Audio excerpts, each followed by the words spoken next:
예, 여러분 안녕하십니까? 오늘은 상속과 유류분에 대해서 좀 설명을 드리겠습니다. 상속에 대해서는 여러분들이 잘 아시죠? 일단 상속 순위 다 아시겠지만 상속 순위를 먼저 살펴보면 이제 피상속인 이제 돌아가신 분입니다. 피상속이 돌아가시면 자녀들이나 이런 유족들이 상속을 받죠. 그 상속을 받는 자녀나 이런 사람을 상속인이라고 하죠. 돌아가신 분을 피상속인이라고 하고요. 그러면 예를 들어서 아버지가 돌아가셨다. 그러면 상속 순위가 어떻게 되냐면 첫째 1순위가 직계 비속입니다. 직계 비속은 직계, 수직으로 아래에 있는 사람이라는 거기 때문에 자녀, 손자 이런 사람들이거든요. 그러나 손자가 자녀보다 앞서서 받을 수는 없기 때문에 자녀가 1순위가 되는 거겠죠. 그러면 이제 배우자도 살아있다. 그러니까 아버지가 돌아가셨는데 그 배우자, 어머니도 살아계신다. 그러면 그 배우자도 직계비속과 같이 공동으로 1순위가 되는 겁니다. 만약에 배우자가 없다 그러면 어머니도 돌아가셨다 그 전에 이미 그러면 자녀만 상속을 받겠죠. 근데 이 자녀 직계비속도 없고 배우자도 없어요. 그럴 경우에는 직계존속, 직계존속이 상속을 받습니다. 근데 이제 그 배우자가 살아있는 경우, 배우자가 또 살아있는 경우인데 직계존속은 수직으로 유의니까 돌아가신 분보다 아버지라거나 할아버지 이런 사람이 되겠죠. 그런 경우는 거의 없겠죠. 자녀가 더 먼저 죽은 경우에 해당되는데, 자녀가 먼저 이렇게 사망한 경우에 자녀가 재산을 갖고 있는 것도 드물고, 그렇기 때문에 대부분 상속은 직계비속과 배우자 정도에서 다 마무리가 됩니다. 네. 그래서, 자녀가 없는데, 돌아가신 사람의 아버지는 계셔요. 그리고 이 돌아가신 사람의 배우자가 있다 그러면 그 아버지에 해당되는 직계존속과 배우자가 역시 공동으로 상속을 받습니다. 근데 직계비속도 없고 또 직계존속도 없어요. 죽은 사람의 배우자는 있어요. 그럴 때는 배우자가 단독으로 상속을 받습니다. 그럼 이제 직계비속도 존속도 배우자도 없다 그러면 형제자매가 받는 거고, 형제자매도 없다 그러면 사촌 이내의 관계 혈족이 상속순위가 되는 것입니다. 자, 그 다음에는 이제 상속 비율이 문제가 되는데요. 우리나라 민법이 여러 차례 개정이 되면서 결국은 균등한 상속 분할을 원칙으로 하고 있습니다. 1대 1대 1이에요. 자녀가 3명이다 그러면 1대 1대 1이라고 보시면 돼요. 다만 배우자가 같이 상속을 받는 경우, 아까 말씀드렸죠. 이렇게 자녀가 있더라도 돌아가신 사람의 배우자가 있을 경우는 같이 상속받잖아요.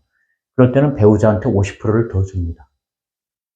배우자가 1명이 있고 자녀가 3명이 있다 그러면 1.5대 1대 1대 1 이런 비율로 상속이 되는 것이죠.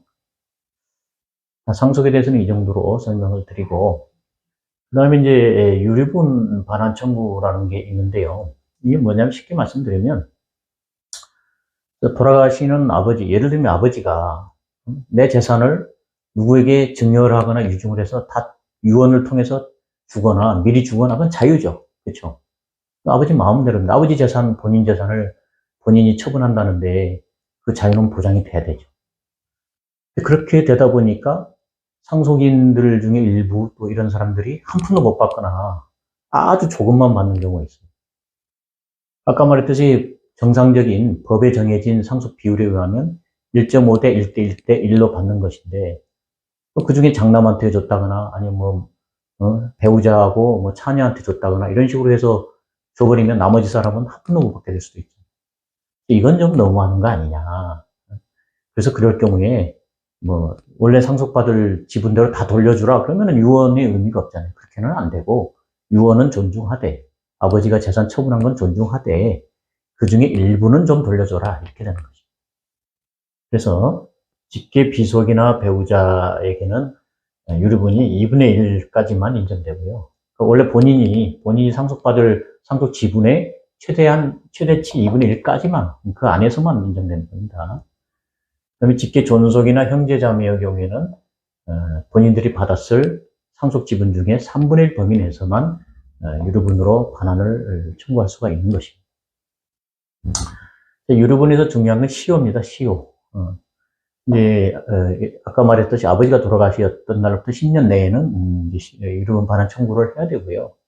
또 하나 요건이 있는 게 뭐냐면, 아버지가 돌아가신 날짜를 돌아가신 날을 안 것과 또 아버지가 재산을 다른 사람한테 증여나 유증을 한 것을 안 날로부터 1년 내에는 유류분 반환 청구를 해야 됩니다. 그러니까 아버지가 재산을 증여를 하거나 유증을 한 날로부터가 아니라 그 한 것을 알게 된 날로부터 1년이니까 좀 여유는 있습니다만, 그럼에도 불구하고 1년이란 기간은 매우 짧기 때문에 매우 유념을 해야 되는 것이죠. 그럼 현재 이제 형제자매 유류분을 폐지하냐 마냐 이런 게 가끔 이제 나오죠. 이건 뭐냐면 형제자매가 뭐 상속권이 없다는 건 아니에요. 아까 제 3순위로 상속권이 될 수는 있습니다. 그런데 이제 어쨌든 형제자매에게도 유류분을 3분의 1까지 인정할 수 있는 게 현행법인데, 최근에 이제 형제자매의 것까지 유류분 인정할 수 없다 그래서 유류분을 형제자매에 대한 상속권이 아니라 유류분권을 폐지하는 게 얼마 전에 국무회의를 통과했습니다. 이게 이제 민법을 개정해야 되는 것이기 때문에 국회로 넘어가서 국회에서 의결이 돼야 되겠죠. 그래서 아마 이게 국회까지 통과가 되면 법이 개정되는 것이고요. 통과가 되지 않은 상태에서는 여전히 형제자매도 유류분권이 있죠. 이렇게 이해하시면 되겠습니다. 자, 이제 상속과 유류분제도에 대해서 아주 개엄한 이야기를 드리는데요. 법률 인문학 이렇게 제가 제목을 달아봤습니다. 그래서 가족 간의 쟁송 이렇게 했는데요. 이게 우리나라가 1960년, 70년, 80년을 지나면서 상당히 이제 그 산업화나 또 근대화가 되면서 많이 이제 국가의 부도 늘어났고 또 부동산 개발도 있었고 이러면서 상당히 이제 부를 축적한 사람들이 좀 있었어요. 그 사람들이 지금 70대, 80대, 90대가 되고 있죠. 그래서 예전에는 뭐 상속 같은 거 크게 이렇게 상속받을 재산도 별로 없고 이랬는데 요즘에는 이제 부모님이 물려줄 재산이 좀 있는 경우가 적지 않게 있습니다. 그러다 보니까 상속 문제가 매우 지금 사회적으로 이슈가 되고 있고, 상속과 관련해서 10년, 20년 전에 비하면 엄청나게 많이 지금 소송이 걸리고 있고 이렇습니다.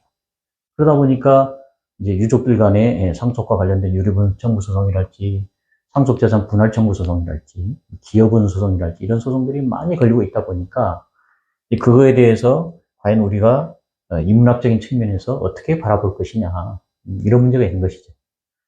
이제 저희가 아까 그 상속과 유류에 대한 이야기는 다 했고요.